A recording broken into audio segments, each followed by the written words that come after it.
My full name is Arufeni Orawo, and I am the Global Talent Acquisition Manager at Dalberg. So that is part of the Global Shared Services team. That's why I have global in my title. But essentially what the Dalberg group does is we are a group of change makers working to build a more inclusive and sustainable world where all people everywhere can reach their fullest potential. That could be whether you're within the organization or externally as clients and partners that we work with.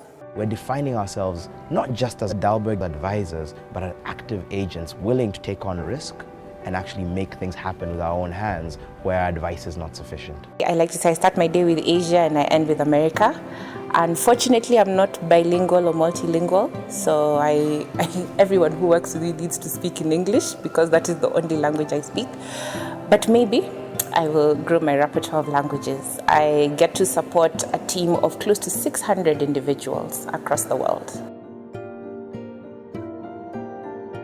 I've realized that advancing one career can happen internally within the organization with how you conduct yourself, how you perform the role that you're in, and it can also happen externally with the connections that you build and any additional learnings.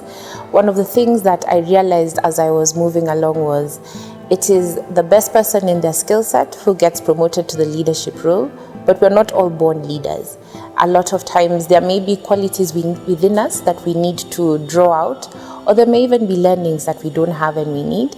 And I realized that I was so boxed and focused on my career as a HR professional that I wanted to add a lot more knowledge and experience.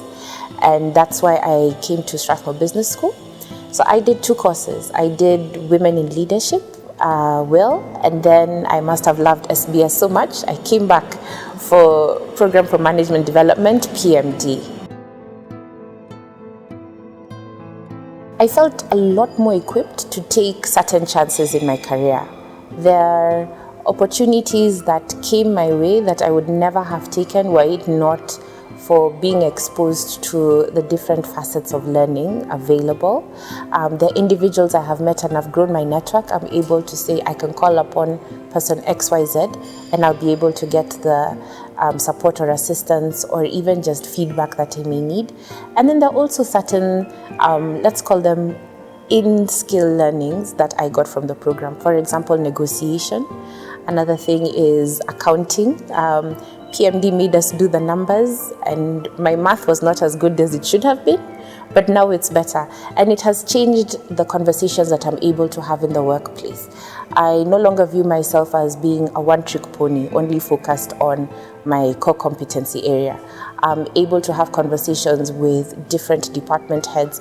I'm able to have conversations with different business unit leaders and to speak and understand their language because I've been exposed to these things in the SBS programs. There was a lot. One is the quality of the teaching and the faculty. The individuals who spoke to us were very, very knowledgeable in their areas and in their subject matter, and they were able to teach it exceptionally well. The composition of the classes, for women in leadership, being in a room with women across different industries at multiple levels of leadership was something I had not experienced before. At that time, I was working in fintech and it was a very male-dominated field. So being in a room learning from other women was an exceptional experience that I'm not able to replicate or replace anywhere in my life. With PMD, what I loved was, again, the varied levels of leadership, the varied levels of sectors that were covered. We had individuals who were in manufacturing, we had individuals from telco, we had individuals in NGO, individuals from government, and each of them brought such wonderful experiences that I was able to learn from that I don't think I would have gotten anywhere else.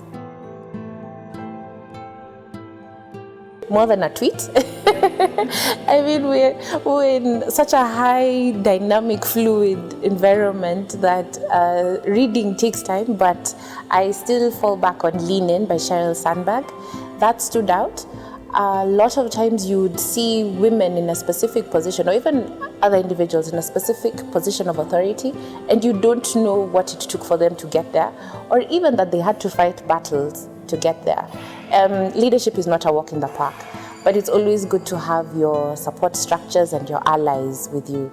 So Lean In stood out with me because listening to Cheryl and how she was able to navigate the workspace, and she made it more approachable, more real, and was able to share experiences that I am able to draw from.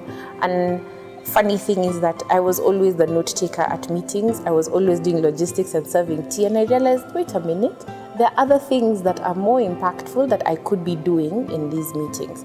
So it's not that that's not a vital role, it's that I don't have to play that role.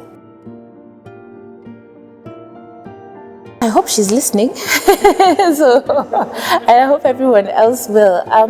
There are many things. One is the importance of mentors and people who will walk along in the journey. Another thing is understanding that not everyone who's in your court is playing for you, but also not to sweat the small stuff. There are certain things that I had planned, and I had said by certain age, this is what I need to do, and I need to do this, and I need to do that. I hadn't thought of the preparation that would be required for that.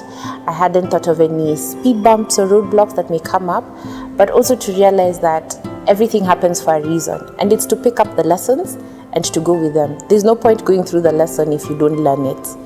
So not to just sweat the small stuff and to keep the eye on the prize.